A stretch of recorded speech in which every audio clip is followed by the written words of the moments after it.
Chapter 5 deals with the prosperity, decline, and fall of the Roman Empire. Topics include the Augustan settlement, imperial administration, foreign policy, literature, architecture, the rise and influence of Christianity, the crisis of the 3rd century, and the barbarian invasions of the 5th century. Octavian was determined to avoid the fate of Julius Caesar. He gradually developed a system that left most of the real power to himself, but pretended to be a restoration of the Republic with Octavian as princeps, which means first citizen. The governmental system of the early Roman Empire is thus called the Principate.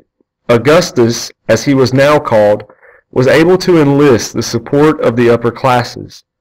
The Senate elected magistrates, made laws, and exercised important judicial functions. These powers were, nevertheless, illusory in that the Senate merely assented to candidates or laws placed before it by the emperor. Opposition to imperial rule did exist, especially under such emperors as Caligula, Nero, and Domitian, who failed to play the game well and did not respect the dignity or property of the senators. Under Augustus, Tiberius, Claudius, Vespasian, Titus, and the 5 good emperors, however, the empire was run well, and the Pax Romana, or Roman peace, was maintained throughout the empire. Augustus had a genius for practical administration and was able to install rational government in the provinces for the first time. Imperial policy was a combination of the recognition of local differences and an attempt to unify the empire. Most of the provinces flourished economically in this period and accepted Roman rule easily. Under Augustus, the army became truly professional. Men enlisted for 20 years and played an important role in bringing Roman culture to the provinces. The text summarizes the reigns of Augustus' successors who took on the title Imperator. Tiberius, Gaius, Claudius, and Nero succeeded Augustus. Various Roman armies attempted to keep their commanders in position as Imperator until Vespasian established the Flavian dynasty, followed by Nerva, the first of the 5 good emperors. The 5 good emperors would include Nerva, Trajan, Hadrian, Antonius Pius, and Marcus Aurelius. The text also considers the administration of the empire, including analysis of the imperial bureaucracy, foreign policy, and agricultural policies. During the late years of the Republic and after, women were becoming increasingly independent. By the turn of the 1st century, women had been freed from the need of their guardianship. Imperial Rome was based on the vitality of its citizens, and the text examines a typical apartment house. The culture of the early empire receives note, including an overview of literature and architecture. Roman culture was at its height during this time, and the chapter discusses the great literary figures of the late Republic, such as Cicero, Sallust, Caesar, Lucretius, and Catullus.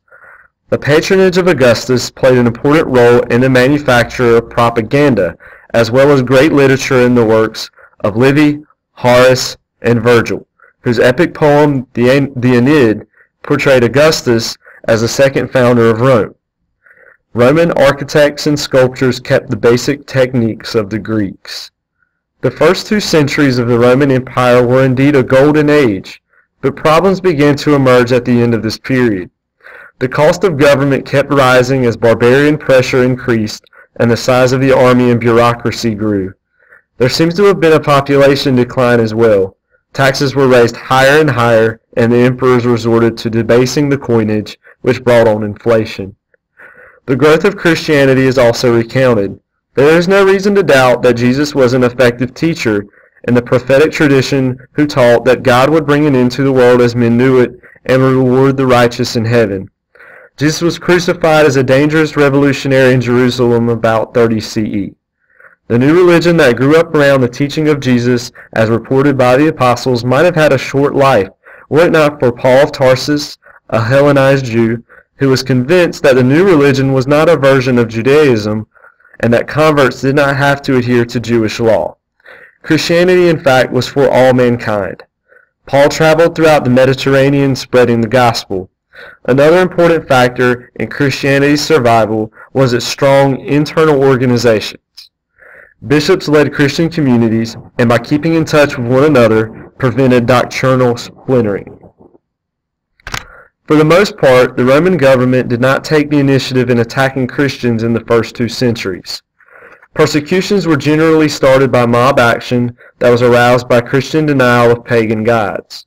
Division within the Christian church may have been a greater threat to its existence than persecution from outside. And yet, heresies compelled the church leaders to form a clear and firm orthodox canon that strengthened Catholic belief. After the destruction of Jerusalem in 135, Rome came to be the most important center of Christianity. In the 3rd century, the Roman Empire was simultaneously attacked on 3 fronts. In the east, the Saracen dynasty succeeded to the Parthian Empire, recovered Mesopotamia, and threatened Roman provinces in the region. A Germanic tribe known as the Goths pressured the Danube frontier and overran the Balkan provinces.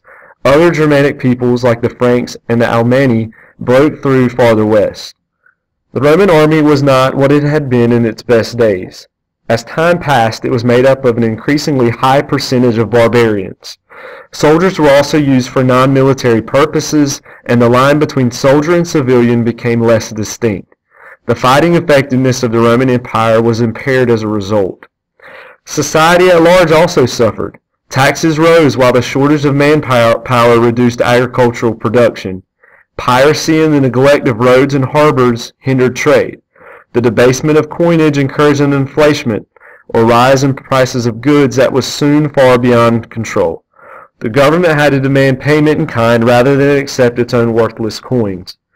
The traditional ruling aristocracy was also changing, and was eventually replaced by military men who had risen through the ranks. The period from 235 to 285 was perhaps one of the political chaos that the empire had saw in its 26th recognized ruler, with only one dying a real natural death.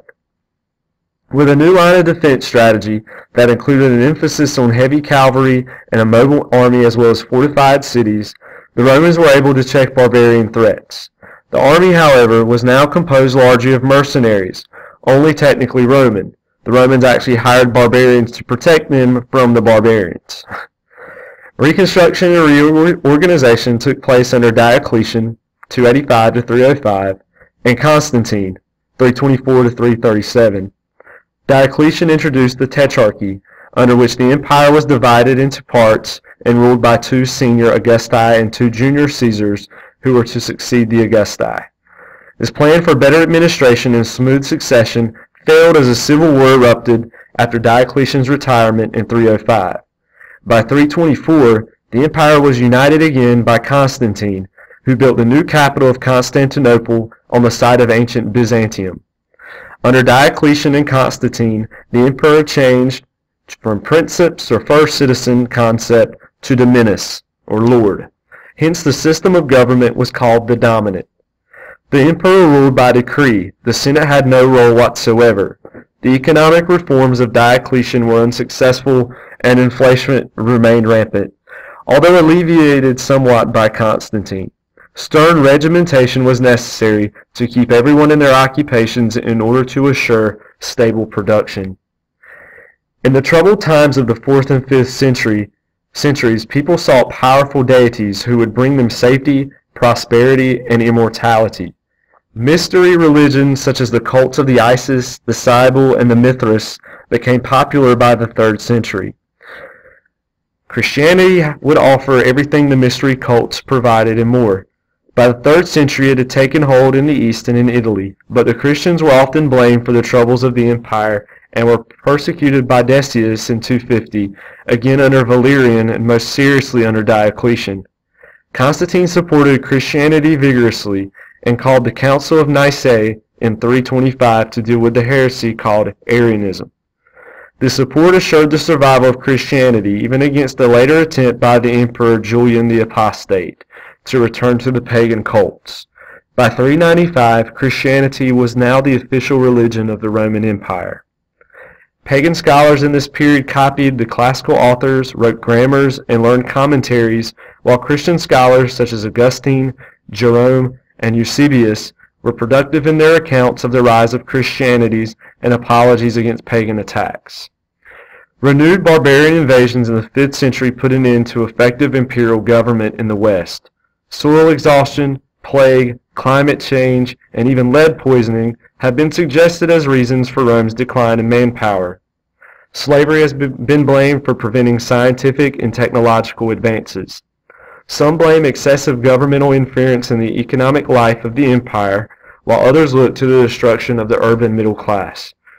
We would do better to try to understand why the empire survived so long. Rome expanded to the limits of its ability to conquer and to govern. Without new conquests to provide the immense wealth needed for defense and maintenance of internal prosperity, the Romans yielded to unprecedented onslaughts by fierce and numerous attackers. When we contemplate the decline and fall of the Roman Empire in the 4th and 5th centuries, we are only speaking of the West. A form of classical culture persisted in the East, centered around Constantinople. The Byzantine Empire would last until the 15th century.